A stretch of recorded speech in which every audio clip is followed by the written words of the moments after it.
Welcome to Adventures in Solitaire. Today we'll be talking about No Day to Die. Alright, so as always, what is No Day to Die? No Day to Die is a game by Zozer Games. It was designed and written by Paul Elliott. This is the gentleman who has made like the Hostel series, among others. Recently reviewed Hostel on my channel here not too long ago.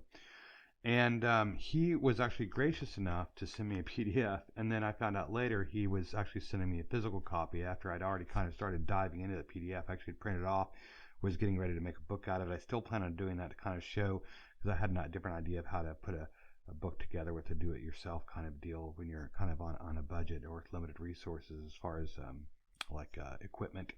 But this is great because it allowed me just to kind of get in there and start playing on the system and getting a feel for it. And I'm really thankful that he did that. I'm very appreciative, because otherwise it probably would have lingered in my to-do list for a little bit longer, and it would have been a shame because I really had quite a bit of fun. But it is a solo super spy role-playing system, and so it's kind of got a James Bond-ish type feel to it, and that is with intent. It's using something called the Card Shark system, or Card Shark game rules, also by, I believe, by Zozer Games and Paul Elliott there. So with that, you do not need any dice. You will not be rolling any dice there. This is helpful because it seriously can, well, I say seriously, it can absolutely help to reduce from table space. Instead, you'll be making use of a single deck here. I do not let that turn you away. It's actually a pretty cool system, and I actually found myself almost wanting to kind of implement that into other systems, because I just had so much fun just fiddling with the cards as I was processing my thoughts. And if I get a deck in my hand and I'm playing any other game, I'm the annoying, probably going to be the annoying guy at the table that is just rifling through the cards and fiddling with them and just not leaving them alone. So that was unexpected, but it is, like I said, it's based on a James Bond type setting, and it is definitely set in kind of the length. And I don't know if you can see, but even in the design, you've got this like film at your local cinema. So that's purposeful, because it's meant to kind of put you in kind of like a James Bond movie where, you know, you literally have like almost like an initiation for your character. You don't have to do it that way, but for mine, I will be doing that, where you're just kind of, you're going on your first mission, if you will, and then you're moving on and you're finding some villain, and you're saving the day. And it does a really good job of just wrapping that into, I would say, potentially just one session. I can see it lasting more than one session. It just depends on kind of your play style and kind of how the flow of the game runs. But those sessions don't necessarily have to be that long. And like I said, a single session can get you through. So how does this system work exactly? It works like a lot of solo role-playing systems as far as some of the mechanics should be familiar to you. It has simplified a lot of those to make gameplay streamlined, and that's not a bad thing. It still feels totally like a solo role-playing system to me, which is it's what it is. But what I went ahead and did is I made a quick cheat sheet to kind of help me along, and I'll kind of show that because it's all reflective. But I went ahead and did that do-it-yourself deal and laminated the thing for myself so it would last and not look ugly. And I also went ahead and I printed off some tables and charts just for quick, easy reference, so I'm not going to have to flip through the book so much. In fact, I would say that if you've got the PDF copy, if you just go through and you print off the tables, you can print them off smaller than this. You can probably get the whole game probably in your pocket and with a deck of cards, and you could take No Day to Die with you just about anywhere. I could definitely see myself messing around on a plane ride with a tray out with nothing but a deck of cards and maybe a much smaller notebook as in this, which you'll need to keep notes on, and maybe a character sheet, which you don't have to have the character sheet, but you know he makes them available to print out here, and it's pretty cool. It's like top secret, so I definitely feel like a secret agent there. But all right, so how does it play? So most of the game is going to revolve around um, three basic mechanics. You're going to have a yes/no system. I think a lot of us are familiar with that for solo role playing. And the yes/no system is pretty simple. The yes/no system is draw a card. If it's black, it's no. If it's red, it's yes. Well, that was lucky. That just went right my way there. And then the other system it's going to use is there's going to be a couple of variations of it, and that's going to be that it's going to ask you to decide on a difficulty, and it's going to be easy, medium, or it's going to be hard. What you'll do is you'll draw 3 cards. Now, if it's gun combat, it's going to go a bit different, but we're not going to address gun combat right now, but you'll still be using like a 3-card system. But if you're doing, let's say, a challenge, like a task, let's say, what No Day to Die calls task resolution. This means that it's probably going to be based on one of your primary attributes. You have 3 attributes. You have grit, wit, and hits. So you have strength and agility type stuff. You have wits, which is your smarts, and you have hits, and everybody has 6. And we'll talk about how I got 7 of each of those, because that's not what you always start out with. But let's go back to task resolution. So let's say that I have a grit of 7, which I do, and we know the difficulty is going to be hard. What you'll do is you'll flip the cards over, and then you're going to put them in order of value, with aces being a 1, faces being a 10, and jacks being a keep it but don't throw it away special use card. Or not jacks, sorry, jokers. So we have a 5, a 9, and a 10. And then if my attribute equal or exceeds the difficulty, then I get to draw an extra card. If it is less than, I only get to draw 1. If I have an expertise, that would be like a skill. I have computer, stealth, disguise, and locks. I also get to draw an extra one. But let's say I don't have an expertise in this. We know that 7 does not beat 10. So all I get to do is draw 1 card, and I get to see if it beats it. It's another 10. Now it's equal to 10. It equals or exceeds that value. So I got really lucky.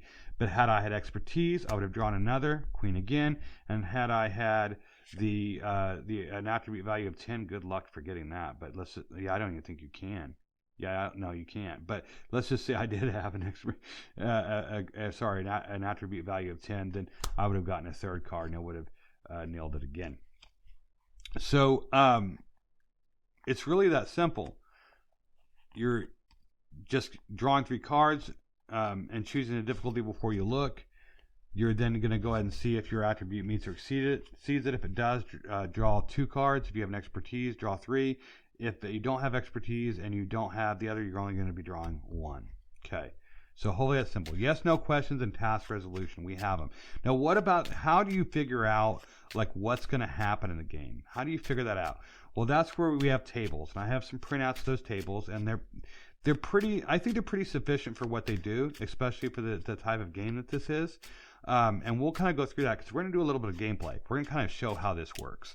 But what I would like to do is talk a bit about my agent, right? He's just fresh out, and I want to talk about that process. This is super, super simple. I chose his name. His name's Revere Mori. There's that Revere again. I tend to do that. His code name is 117. Let's see if anybody can figure out what 117, why I chose 117. Probably get a decent number of people who will figure that one out. Birth date is going to be 0323 of 48. That's third month. That's March 23rd of 48. So and the year is March 1980 is when this is going on. And his age is 32.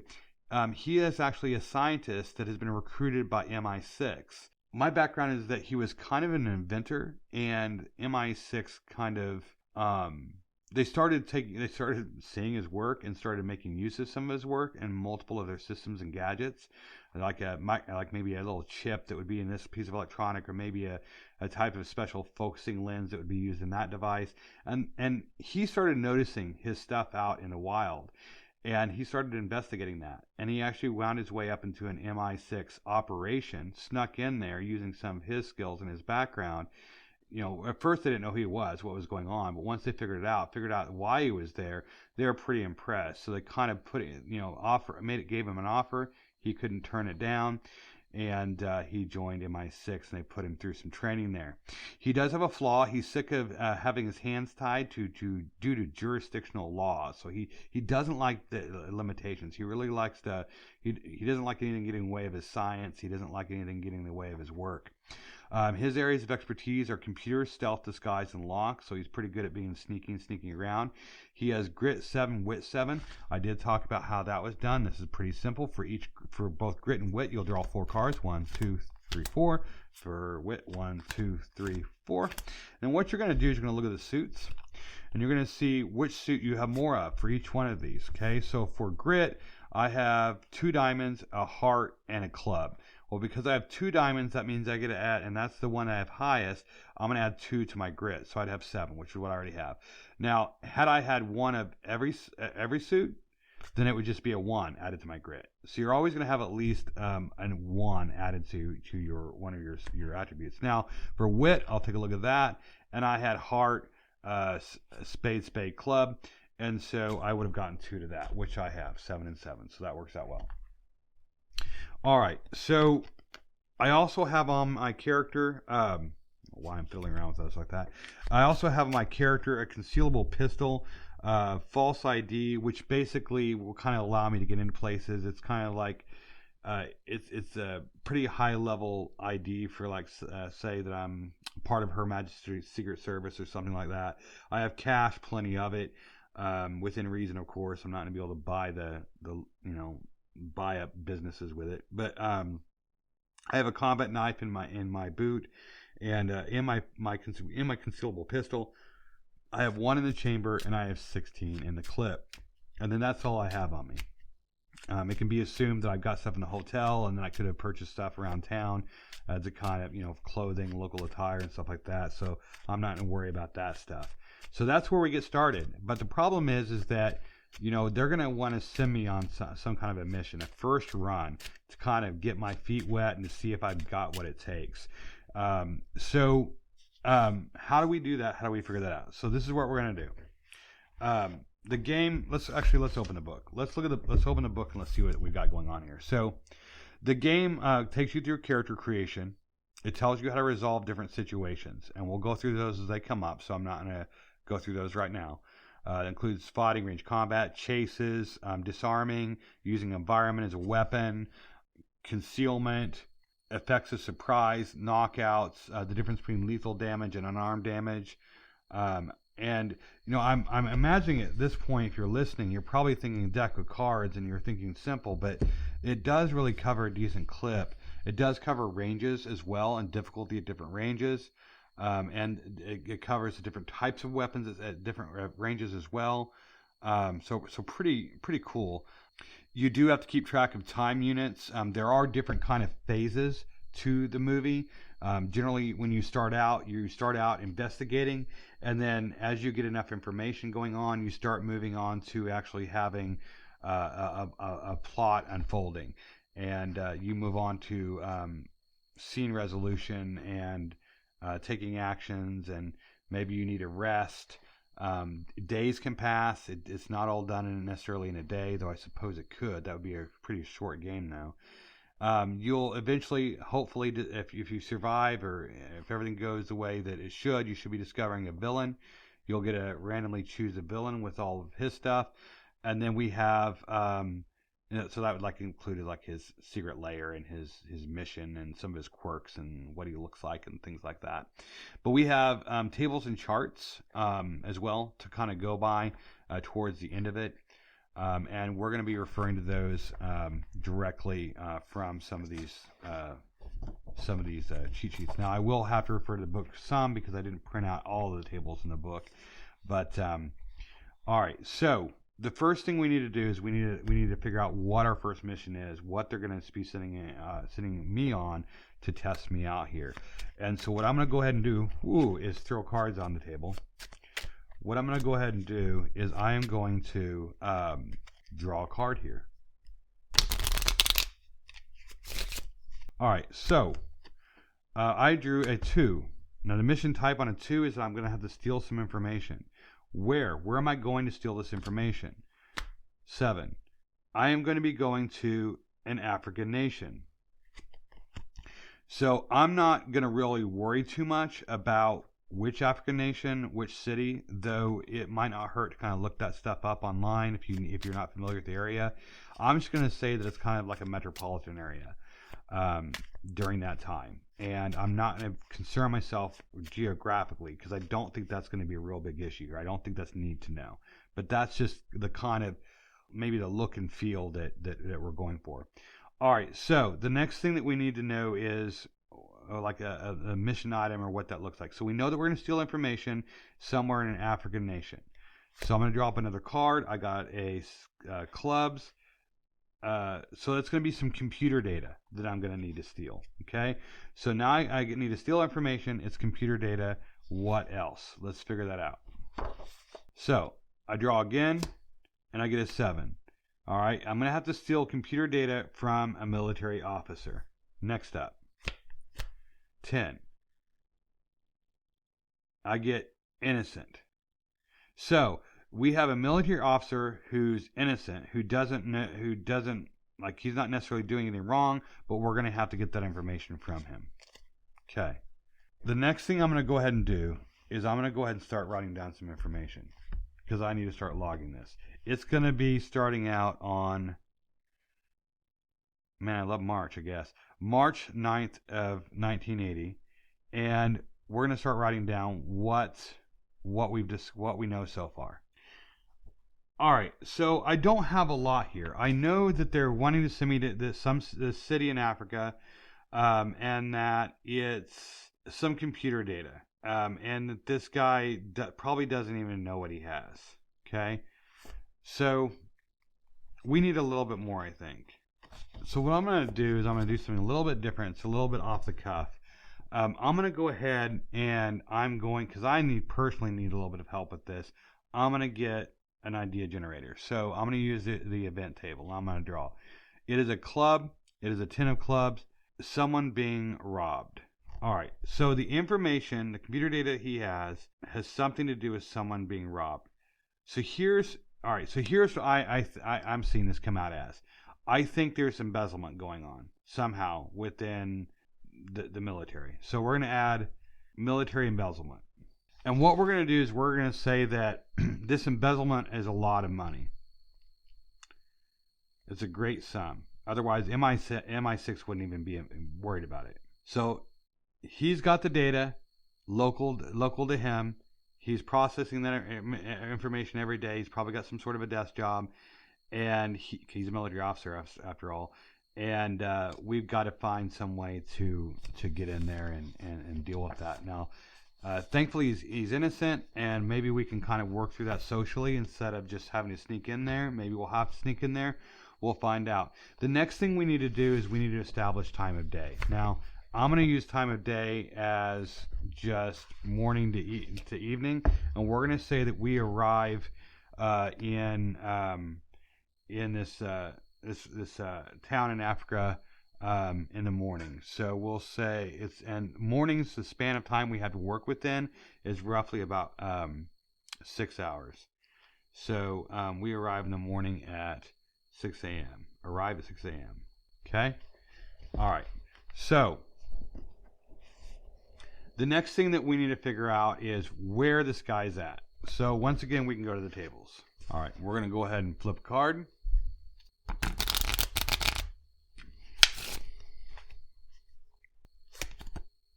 All right. We got a 5 of hearts, which would be an office building. Well, that makes sense.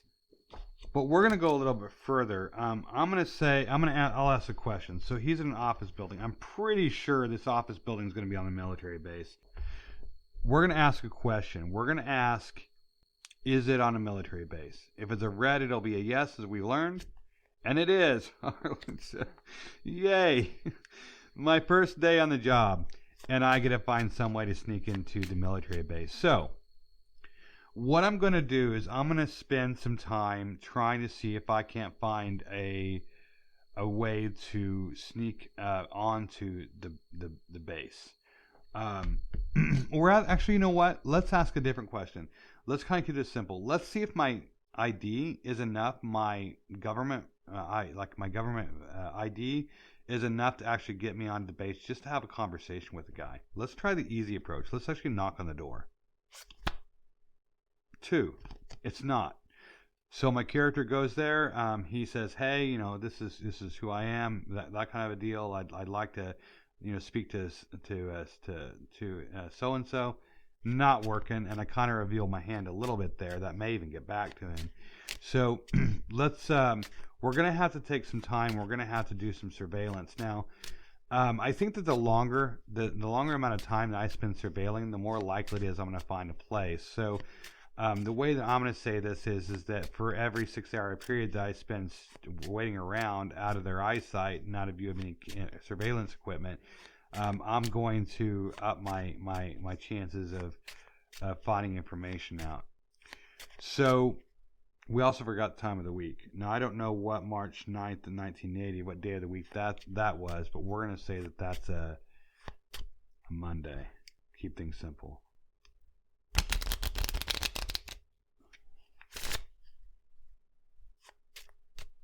I'm going to spend the next 12 hours basically looking around the base, doing my best to try and find out information. I'm going to say that there's a medium chance that I'm going to be able to find what I need. It's going to be a wit check, and we'll end that at like 6 p.m. Or actually, we'll end that at 12 midnight. All right. So it's going to be medium difficulty. We'll draw 3 cards. We have a 1, a 7, and a 10. 7 does equal, so I get to draw 2 cards. Now, my skills are stealth, disguise, locks, and computers, and I think there's any number of those, like the stealth, the disguise, the locks, that they're going to be helpful in some situations, so I'm going to give myself an expertise on that. So I actually should be able to draw 3 cards on this, which I easily am able to overcome that. There is one extra rule here that I failed to mention. It can happen on a yes or a no, and it can happen on these as well. If the card that you're using in a yes or no situation is a red, and you feel that it could be applicable, then something good happens on the yes, something extra good. If you feel that the situation is possible that something extra bad could happen, or it could happen, and you draw black on a yes or a no, something extra bad happens. You can succeed and still have something bad happen with it. You can fail and have something good happen with it. You're pushed off the cliff, but you manage to hang on, and at the same time you have easy access to your weapon, right? And it's ready to go for the bad guy to pop his head over the edge, that kind of a thing. Now, in this case, with this kind of skill test, if you have a black or a red, the same can apply. So because we're just investigating and we're looking for information, I suppose it's possible that something bad could happen. Maybe I'm discovered.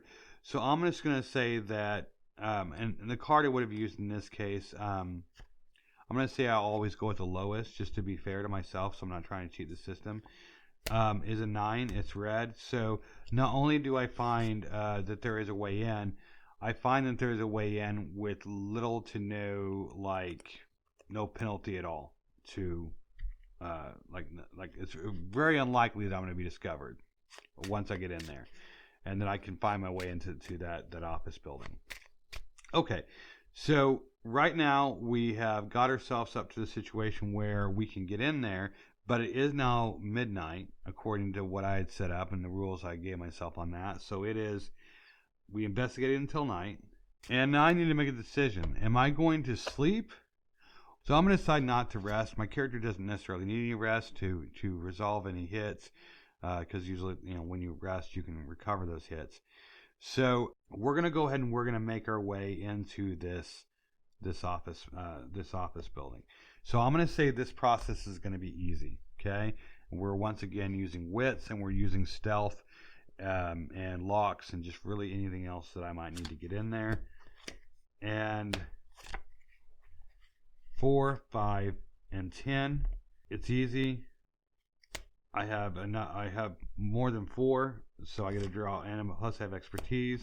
So, and yeah, and my low card is a black, so there's a problem. So we're gonna say that, let's say Or let's see, I drew a black, which means yes, I succeed, and my number was higher, so yes, I succeeded, but there's something else that happened. All right, so I think it's either going to be surveillance, it's going to be a guard on patrol, or maybe it's that there's some extra layer of defense. And what I'm going to do is I'm going to ask yes/no questions until I get to one of those. So, is it a security? No. Is it a guard on patrol? Yes. So there's a guard on patrol there. All right. So, the guard on patrol, I'm going to say that this one's going to be because it was an extra disadvantage. I'm going to say this one's going to be tough. For some reason, he's like right in front of the door, and maybe it's the only way into that office building that I can get in easily. So I'm gonna go ahead and I'm gonna say that it's gonna be difficult to get past this guard and patrol. So 1, 2, 3, and then we're gonna go. We can't. It's hard. So that's an 8. So I'll have that. But I guess how are we going to get past him? That would be the next question, because I can't just say I get past him. I don't think. Well, I guess I could. I could do a distraction. So I could toss something that I find in my environment and just use that opportunity to get behind him and then make my way into the door. So I'm going to actually make this two steps. One, that I have to distract him hard, and the second one, I have to get through that door in a reasonable amount of time quietly, hard, and slip past him. So I have expertise, so I get to draw 1 extra card, so that'll give me 2. Is that good enough to beat it? No. Is that good enough to beat it? No, it's not. But it's red is good. So I'm not able to sneak past him, but I'm not caught. At this point, I'm going to say I can't get past him that way. All right, so we're not able to sneak past him, and this seems to be the only way in here. So a reasonable way in. So it looks like probably the only way that we're going to be able to tackle this is to catch him maybe by surprise. Given that we've already tried to distract him and we've failed, I'm going to say that I'm going to need to do something a little bit extra just for my level of comfort, because I don't feel like it's quite. I already kind of alerted him a little bit to my presence. So I'm going to go ahead and I'm going to do a difficulty check with a medium against grit. Okay, so let's flip and see what we have. So medium difficulty against grit is going to be a 3. We shouldn't have any problems with that. I get to draw 2 cards. So first one is king. That's enough for me. That's a 10. And well, we'll actually flip another just in case. So 5. So we're able to go ahead and get surprise on him. So at this point, I now need to see if I can defeat him in an attack. So we're going to go ahead and slip into hand-to-hand combat. Now, the way that hand-to-hand combat works is that you will draw a set of 5 cards. This is called the action deck. So this is for all intents and purposes, is your hand. And look at that. I got a joker. I'm going to set that aside, and we'll talk about that here in a moment. But here are my cards. I have 1, 2, 3, and 7. Not a great showing here. And then, but the joker is an excellent showing, so that'll kind of balance it out, because I can kind of hang on to that card for later if I wanted to, or if I want to use it later, and we'll explain that. The next thing that we're going to do is we're going to draw his card, which is going to be a 6. And I have to be able to beat that 6. So with my hand, I have a 7. Which is enough. Now, there's other things I could have done for that combat, but I'm just trying to knock the guy out and the combat's over. I hit him, and he's unconscious. The truth is that I kind of flagged this guy as what would be called something like a grunt. He's like would be a low tier security, and not very tough. He would have knocked out anyway, but nonetheless, we surprised him. We knocked him out. At this point, we're going to go ahead and just say, for simplicity's sake, that I hide the body, and I try to make my way in. Now, there's a door there. I'm already aware of it, and we've also got the guard there. I'm going to see if he's got any kind of like keys or something on him. It is the 1980s. It's not real likely that this is probably going to be a super secure building with slide cards and stuff like that. So we'll see. Does he have a key on him? He does, and we'll use that to gain entry. And so we'll make our way through the offices to go ahead and locate the computer, and we'll say that we made our way up to the computer to try and maybe discover what's there. Now, if we recall, we are here to steal information. Yeah. So let's go ahead and let's try and see if we can figure out what kind of information is on this computer. Maybe we might discover something a little bit more. Okay. So what I'm going to go ahead and do is I'm going to use the events to kind of help trigger some information on what or something that might happen to be on here. There might be a better way to do this, but I'm going to use the events table as my my conjecture here. I'm going to draw. I got a 2 of spades, and that means something about harassed by a local group. All right. So I'm going to say that the way that this makes sense to me is that this individual, this military officer, although he is innocent, he is aware of this information here on his computer, and that he's being harassed to kind of keep quiet and keep it under wraps, which makes sense. Now I'm going to go ahead and ask another question. I'm going to see if there's any more information to find here on this computer that might be integral for us. That's a yes. We'll go ahead and we'll draw for another event. We got a 2 of hearts. Seem to be liking those 2s here. We got observed through binoculars. So at this point, I'm going to go ahead and stop the question on this computer. I'm going to say we've gotten all we can. With observed through binoculars, I'm going to read that as this guy is under tight surveillance and that he's being watched very closely.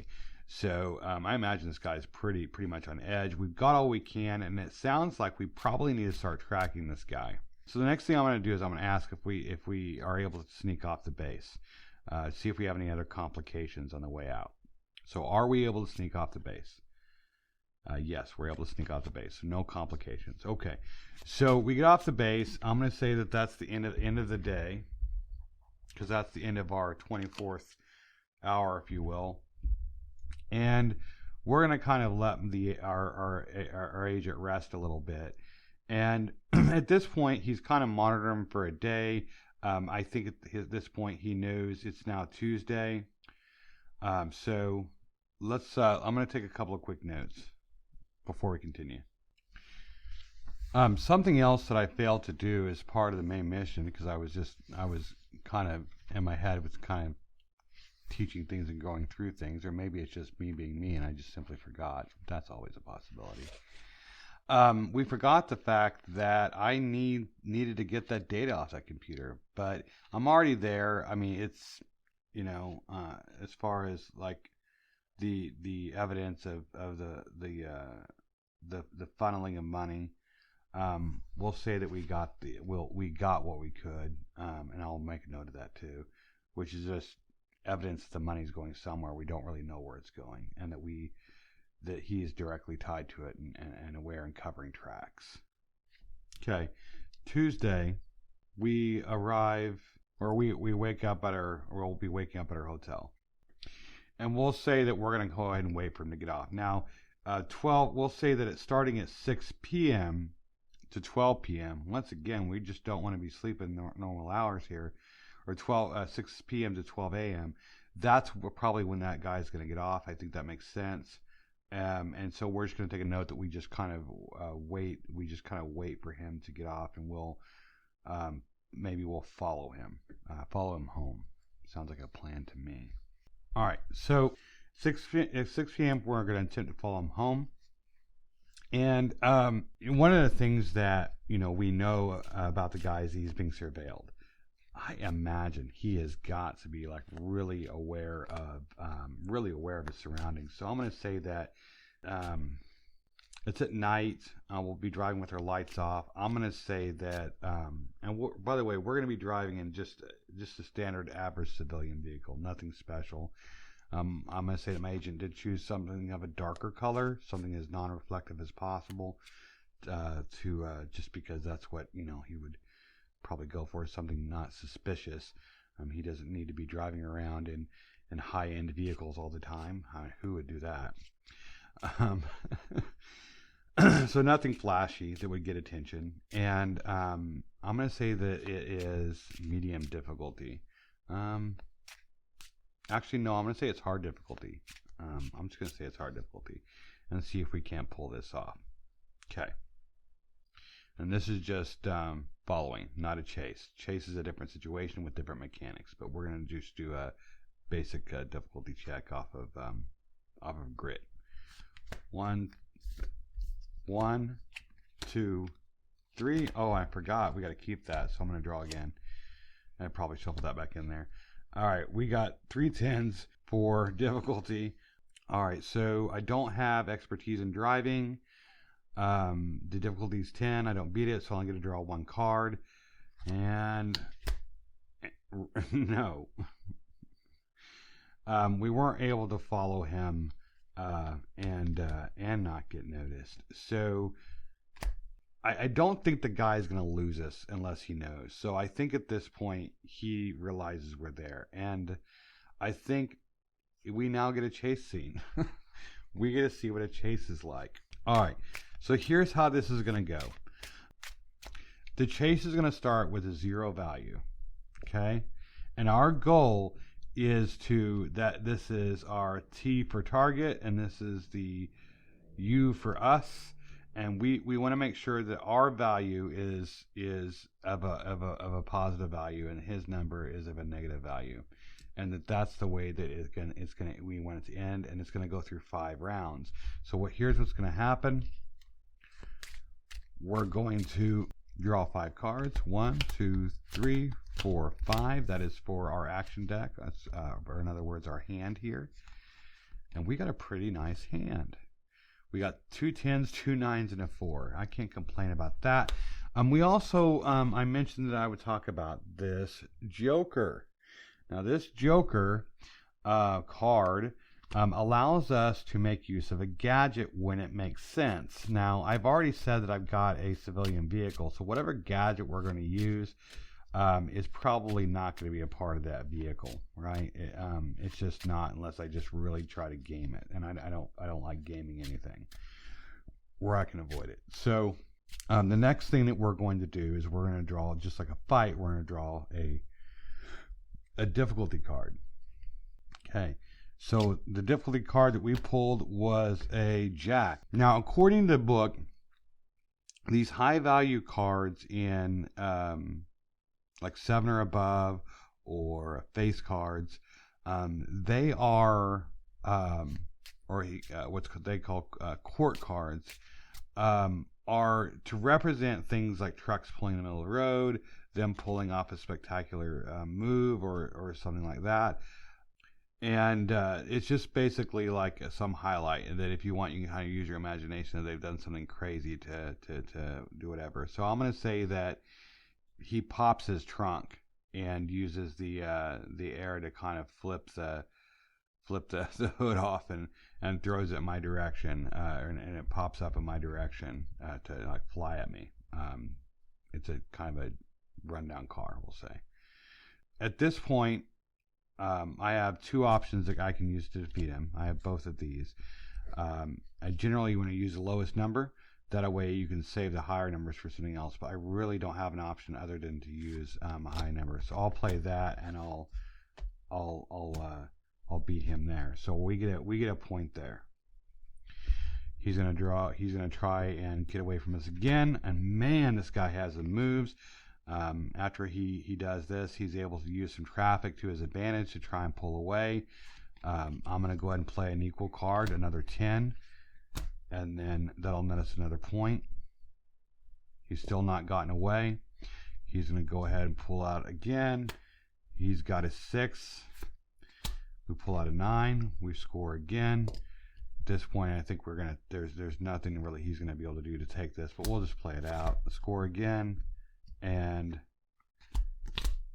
he actually scores there. So we end up with 4 ahead is what we end up with. We did actually have the option to perform something called a flourish. And what a flourish is when you're in a chase is that if you play a card of 7 or higher, just kind of in a way that they kind of pulling off stunts.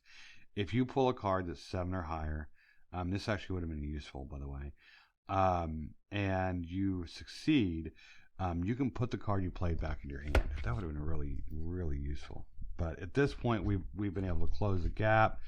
we're able to kind of pull out, and we kind of were able to nose him in the rear corner of his car, get him a little bit off center, and we're able to kind of corner him in the car, and we're able to step out of our car and pull our gun out and kind of hold him at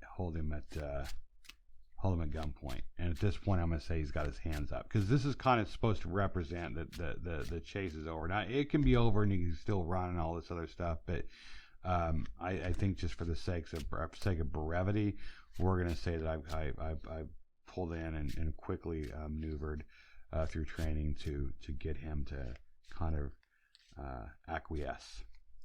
All right, so we're going to try and convince the gentleman that we are above board, that we're aware of what's going on.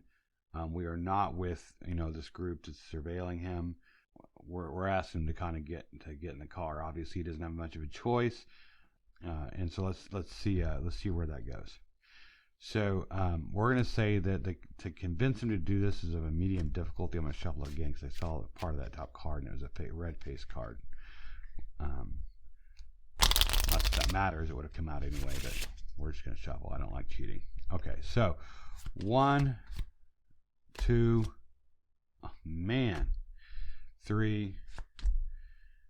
We're going to ignore that one. Just say that because that would be one that we would have to draw. We got 2 9s and a 10, and we're gonna have to try to beat that. Now, our wits don't overcome a medium difficulty, and I don't have any gadgets that are gonna help with this. Oh, but we got lucky. All right, so we're able to convince him to get in the car, and at this point, I want to stop for a second and talk a little bit about game pacing, because typically the game doesn't quite go like this. Typically, the game will have you investigating and pulling some information through some random tables. It doesn't have to go that way, but I did want to kind of go through and show everybody what the mechanics look like right off the bat, just kind of get that flowing. But at this point, we've done some investigation. As far as I'm concerned, we're still somewhat in this investigatory, if that's even a word, period of the game where we're trying to figure out what's going on. So we're going to go ahead and we're going to proceed with gathering some information from him. We should be able to get a decent clip, probably enough that we can start even getting close to the villain at this point.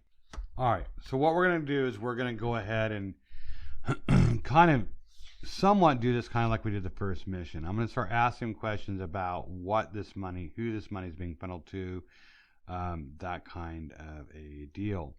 So it's being funneled to 10, another scientist. Well, that's right up my alley. In particular, it's a mad scientist. Sounds like a villain to me. A conceited mad scientist, we'll also say. I didn't have to draw off the table, but I did just because I could. So he's pretty full of himself, which makes sense.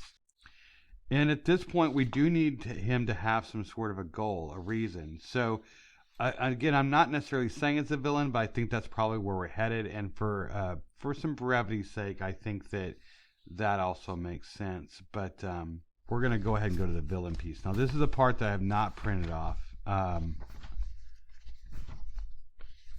So we're going to have to flip through this in the book real quick.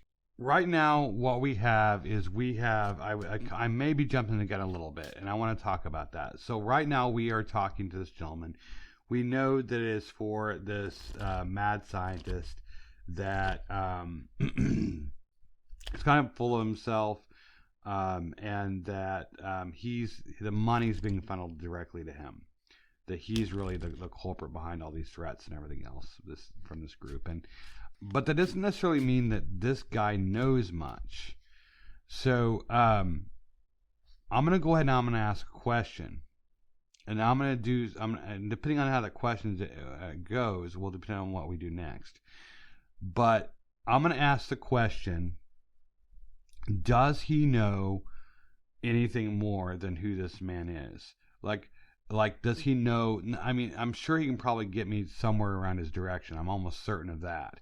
But what I want to know is if he knows why he's doing this, what his deal is for this money. Does he know? He does know. Okay, which is good, because if he didn't, I was gonna have to game it for the sake of the video. But so he does know. He does know where what the deal is. We're gonna find out more by drawing a card. We got a queen. He's stealing money for a heist. Heist of what? Well, we're gonna go off of another table, and we're gonna go to mission item. Heist of what? He's using it to steal high-tech electronics. So he's trying to amass money so he can steal high-tech electronics for his mad scientist scheme. And then we're probably going to know in general whereabouts he's at. So I am skipping a bit here on purpose, but so he's located at a seaport. And we could probably dig a little bit and do some more conjecture for, we probably ought to find out what he's going to use these high-tech electronics for. And what I'm going to do is I'm just going to try and draw until I get a conjecture that makes sense to me. All right. So basically what I've come up with through some draws to kind of let the cards kind of start trying to paint a picture with some random words is that he's going to be using these electronics to rebuild the city by destroying it. By nuclear means. So he's trying to get some devices set up so that he can start the city afresh after its fallout in his own mental image. So there we have it. So we have our villain. We don't have his name or anything like that. We don't have what he looks like, and the game does cover that.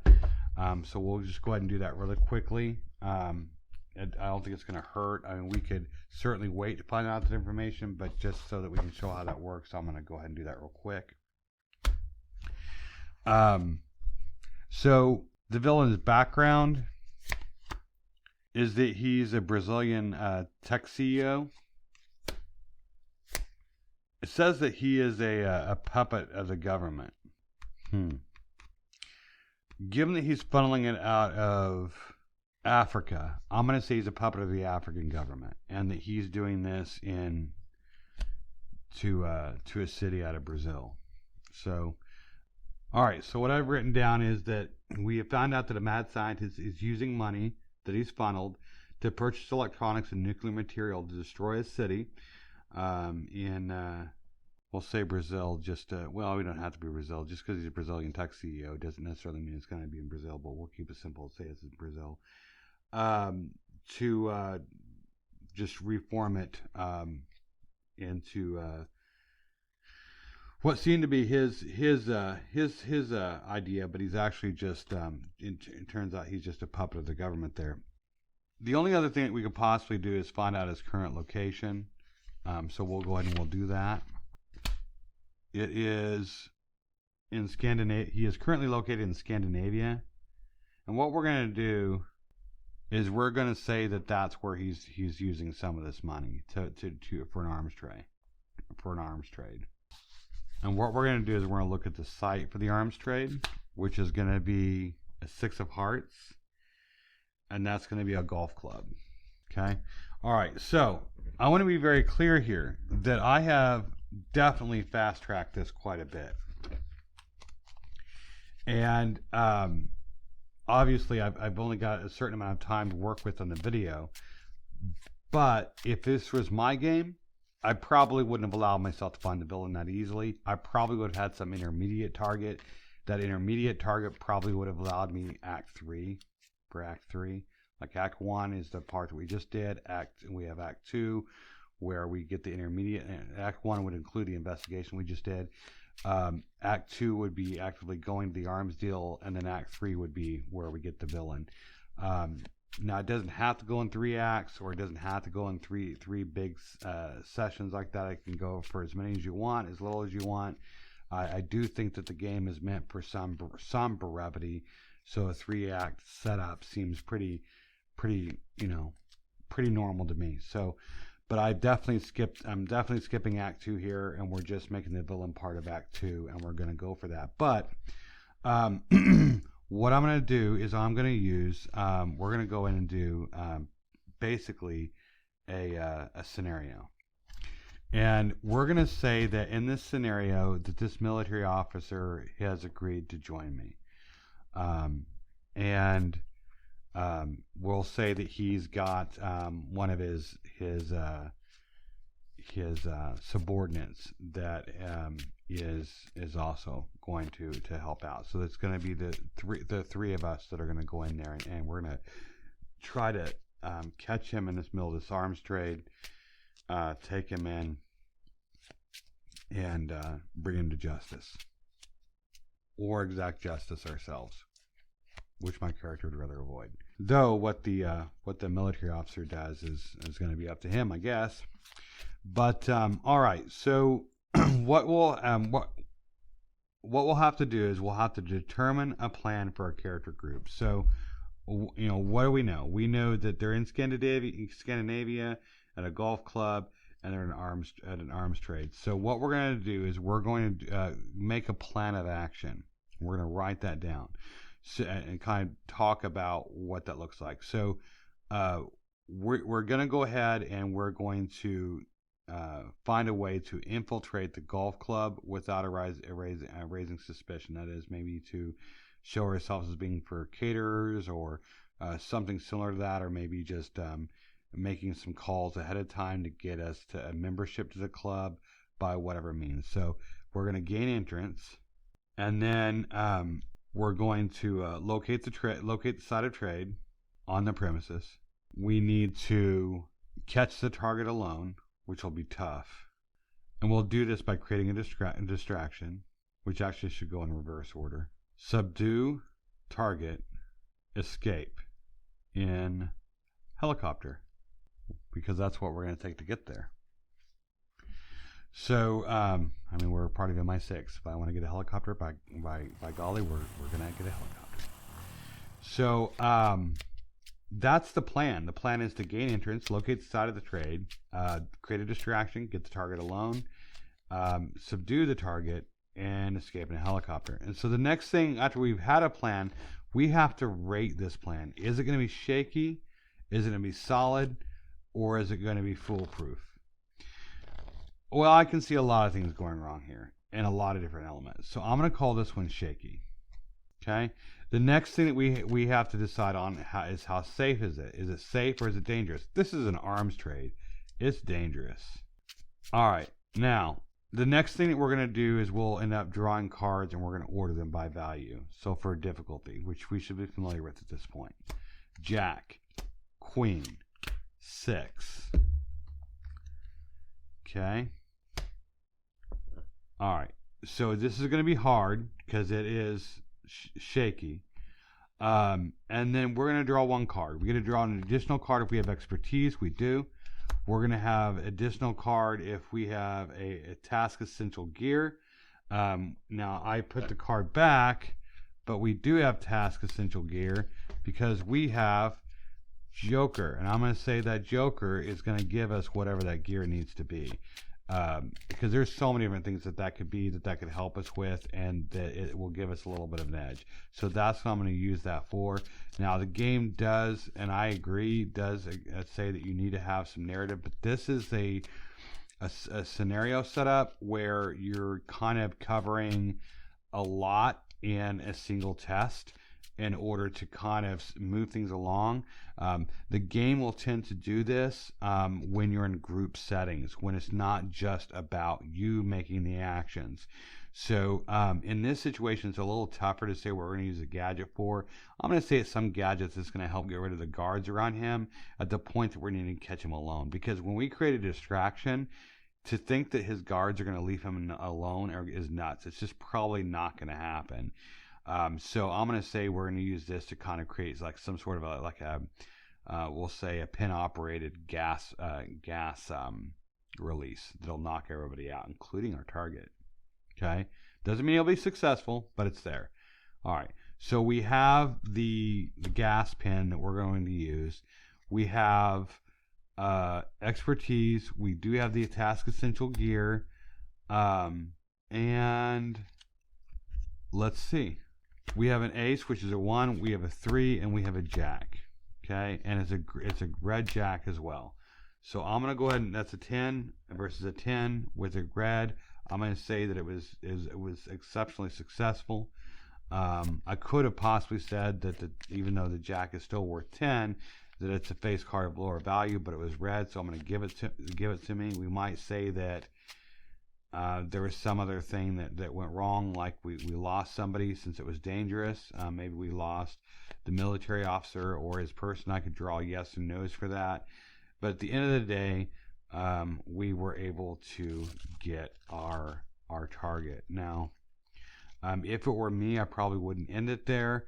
If it were me, I would probably move into having to deal with some sort of a fight on the helicopter or something like that, just because it is the villain. Or I would check for events or something. Like, for example, I might, when I was getting on board the helicopter, I would go to the event table just to see what else might happen. It's kind of a cliffhanger at the end.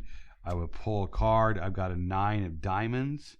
The 9 of diamonds would be weather turns nasty while in the helicopter. Well, that's going to open a lot of things up right there. Okay, so the helicopter is probably going to go down, or it's going to the prisoner's going to get loose because of the bad weather through distraction, and from there you could have like a final chase scene on foot or on bike as he steals a bike when he hits the ground or whatever, and a bike meaning motorbike, and you have the final confrontation there when you finally catch up to the villain.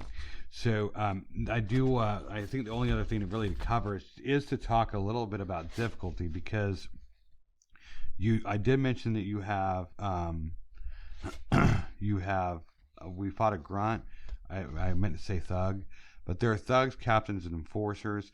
Basically, the big thing to remember is that thugs have 1 hit, captains have 3, enforcers have 6 as far as the hits are concerned.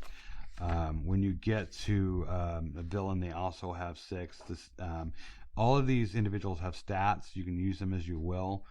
Villains tend to have 10 for their wit, which is pretty much always going to be higher than yours. And then I think really the only other thing to cover is ranged weapons, and the ranged weapons work in that they have a difficulty that's set by range, and you want to be within the range of your weapon. Different weapons do different amounts of damage or hits. There is lethal versus non-lethal. Your blunt objects will be non-lethal. And then you can also do like automatic fire, and basically automatic fire will expend 5 rounds of ammo, and you get to hit 2 targets as long as you're successful, and you just hit the 2 targets for equal amount of damage.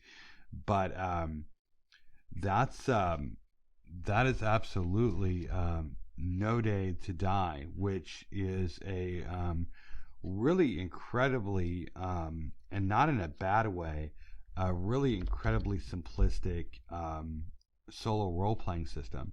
I mean, if you, I don't know how much of this you watched through, if you watched it from start to finish, but we did not pull out any dice at all. We didn't really have to reference our character sheet. Most of my character sheet I have by memory, so like if I think about, I'm going to be off somewhere and I want to bring this with me, and I have the rules down road, I can fold up my character sheet.